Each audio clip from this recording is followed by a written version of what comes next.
Anything that one man is capable of imagining, other men will be capable of making a reality.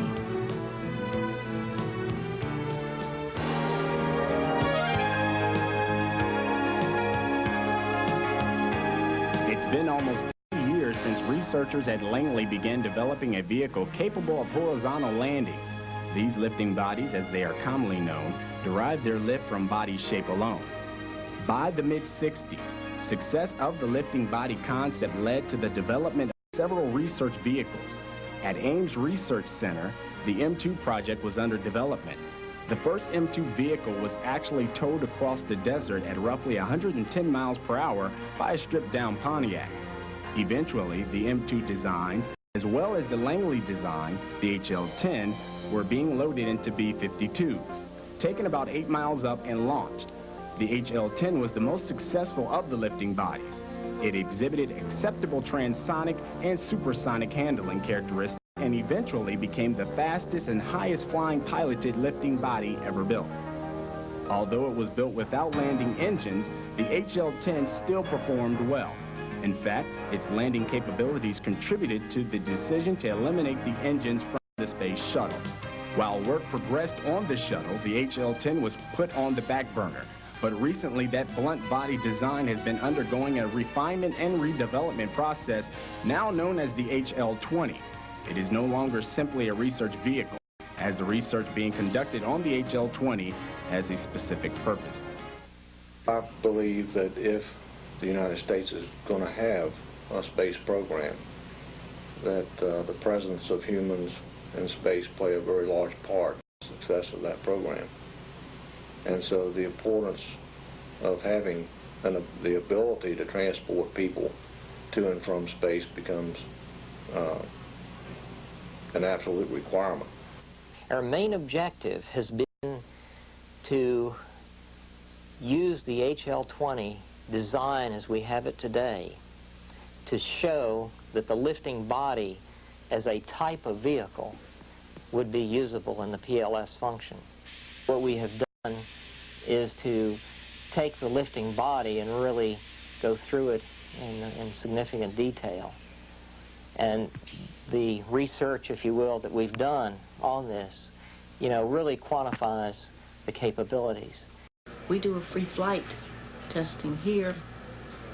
The free flight test, you fly the model on a tether, and you program in control laws, and therefore you're able to study all the characteristics of the airplane unrestricted because it flies on the tether. This is a low-speed facility. We normally test most small models, which this HL-20 over here is a small model. It's a 20% scale model. We are measuring normal force, axial force, pitch, rolling moment, yawing moment, and side force, using a 6-component internally mounted strain gauge balance. Balance is mounted on the center of gravity that we want the data referenced about. We measure a large battery of data to support simulation studies. I think the research we've done has been extremely important because it's helped to determine the configuration that hopefully will become the full-scale configuration all the way through the program. A group of us was responsible in the beginning for developing the geometric description, that is a mathematical model of the configuration. It be used subsequently for various analyses such as aerodynamics and structures, as well as to provide a guide for the people building a full-scale mock-up. For the HL-20, we actually received it from a small model that had been built for wind tunnel tests, and they took actual measured points from that model and gave them to us, and we made it as part of our mathematical model. And that was kind of our rough data, and then from there we kind of made the surface a little smoother and things that are easier to do on the computer. The fate of that data is that it's used in other analyses. We can give it to an aerodynamicist, and they can take that geometric description just straight into their computer programs for calculating the aerodynamic forces on the vehicle. And we can use it to generate templates or cross-sections for the people who are actually building the full-scale mock-up. What we've been interested in to this point has been the aerodynamics of the vehicle. And to that end, we've basically dealt with in-visit solutions, but what we've done is included the chemistry, flow chemistry, into the calculations. One of the things that is always a concern is the effect of the gas chemistry on the aerodynamics and heating. One of the things we're really interested in looking at was the high Mach number, high altitude aerodynamic characteristics of the vehicle. And for the PLS, what we found was that due to its configuration, it appears that gas chemistry doesn't have a significant effect on the aerodynamics. If it's, say, a PLS were being built, we may have the capability of generating information, say, that a commercial firm can't or doesn't have the resources to do. So there may be that we may do some things and feed them information. That's been the history of a lot of these type projects. If you don't do it step by step, if you just do one great big iteration, then you don't understand or don't know which one of your modifications really worked. It's not how small it needs to be, it's how big can you make it. You always want to make it as big as possible for accuracy purposes. But you have to take into account, since the wind tunnel is a constrained wall capsule type thing, and the air is going through, you have to watch for shock reflections, you have to watch for blockages. And so there's only a certain size that how large you can make a model will go in a certain wind tunnel. And see, since we have to cross the speed range from, say, 3/10 landing conditions, Mach number, to 20, then you want to size a model that you can get as much data across that speed range as possible. Now, this small scale, of course, is for testing at extremely high Mach numbers, like your 18,000 miles per hour entry condition. And of course, the tunnel shrinks the faster you go, so the model has to get smaller too. I have to take into account how much volume they need and the seating arrangements. And what I do then is wrap an efficient aerodynamic shell around that as efficient as I can. In other words, volumetric efficiency is just as important as aerodynamic efficiency. We'll feed the data into the simulator and let the guys fly for comparative purposes. By using the simulator, we can uncover things that might need to be looked at from an aerodynamics standpoint or from a structure standpoint, possible problems that need to be fixed. The feedback I get from our research pilots is extremely important. It's really why we're doing this simulation. Pilots like to be able to see the runway environment where they're trying to land. So we provide a display that tells them some key information that with the proper sort of optics will actually appear as if it's overlaid on the runway.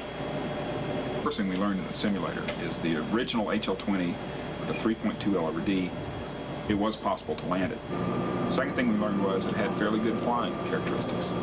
We also learned that it was stable. That led to an investigation of the wind tunnel, which ended up with some aerodynamic improvements, and we ended up with an airplane that had an LRD of not 3.2, but actually 4.3. And sure enough, went back into the simulator with the improved aerodynamics. The vehicle does exhibit level 1 flying qualities, or earns itself a level 1 rating from most of the pilots that have flown. In human factors, you're trying to account for people's capabilities and build the system around those capabilities so that you are enhancing the system by using people doing what they do best, and then also trying to compensate for what they don't do best. We're just looking at when people on their return and this vehicle lands in horizontal position, as a glider, like a shuttle bus, can they get out of it quickly and orderly and safely if there had been an emergency upon landing? So we were looking at how quickly we could get out of it. Now, because because they were getting out of it, we also timed how quickly they could get in it, because they had to get in to get out. So we went ahead and measured that. The other part of the mission, I guess we looked at a little bit, was in terms of acceptability of the vehicle, in terms of its volume and how acceptable it was for people sitting close to other people. And in terms of the fit evaluation, we found that we could pretty much fit everybody in there that we needed to fit. The only restrictions we had was on the last row of seats toward the rear of the vehicle. We can only put someone in there who's 5'7" or shorter when they're in their flight suit. We found that with the window area that we had in the vehicle, that was sufficient for, according to our flight simulation data, for what people needed to be able to see out of the window to land. When we're finding, we're basically using a combination of all these. We're looking at our raw nav state to compare it to the guidance. We're flying guidance, and we're cross-checking other instruments to see exactly if the guidance is giving us the correct information. In a lifting body or in a vehicle that's going to make a horizontal landing, if you have any type of features like wings, for instance, that extend from the vehicle, the re-entry heating problem becomes significant. If you can make a vehicle essentially wingless, where they're not small, thin protuberances from the vehicle, such as wings or fins or whatever, if you can take that away, then the re-entry heating problem is mitigated. So if we can just have a wingless vehicle, we've solved a lot of the heating problems. And of course, then you get into the problems of making it landable. And that's what the work we're doing right here in the simulator is, evaluating the landability of this vehicle.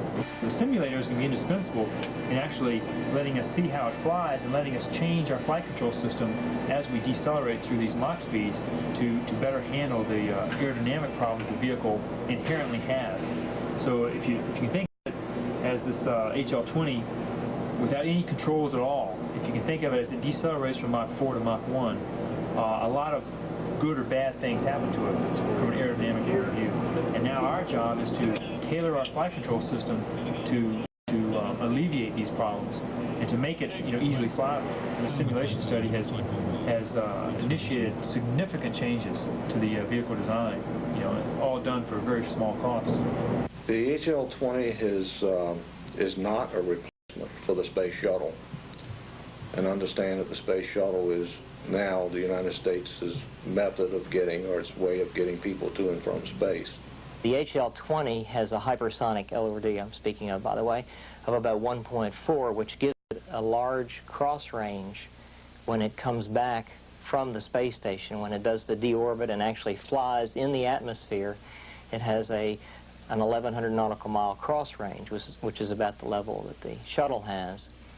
The other advantage is being able to land horizontally on a runway, like runways that we have nowadays. With the HL-20, it's simply a matter of hooking up a tow truck, like you do with an aircraft, and you tow it around an airport and tow it from the runway to the servicing facilities. Typical mission would require the spacecraft or the PLS to be processed on its own and then mated with a booster or a launch vehicle on the pad. And then the mission operations would commence. The booster would carry the spacecraft, the PLS, to the space station and rotate the crew, change out the crew, if you will, and return people, or up to 8 people, back to the Earth. I believe we, as an agency, have learned a lot on what we can do and what limitations there are, and so on. So I think it's been a very good program. If it goes, that's going to be wonderful. If it doesn't, I think we've really contributed.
converted into B-52s, taken about 8 miles up and launched.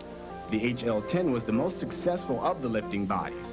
It exhibited acceptable transonic and supersonic handling characteristics and eventually became the fastest and highest flying piloted lifting body ever built. Although it was built without...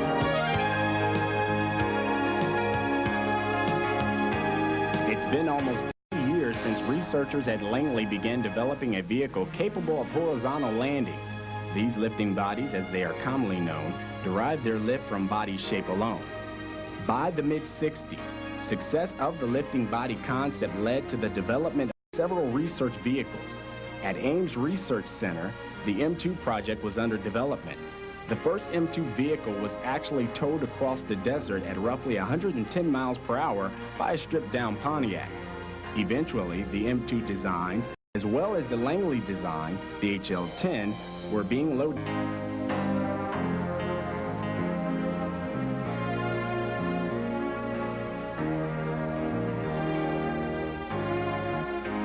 Anything that one man is capable of imagining, other men will be capable of making a reality.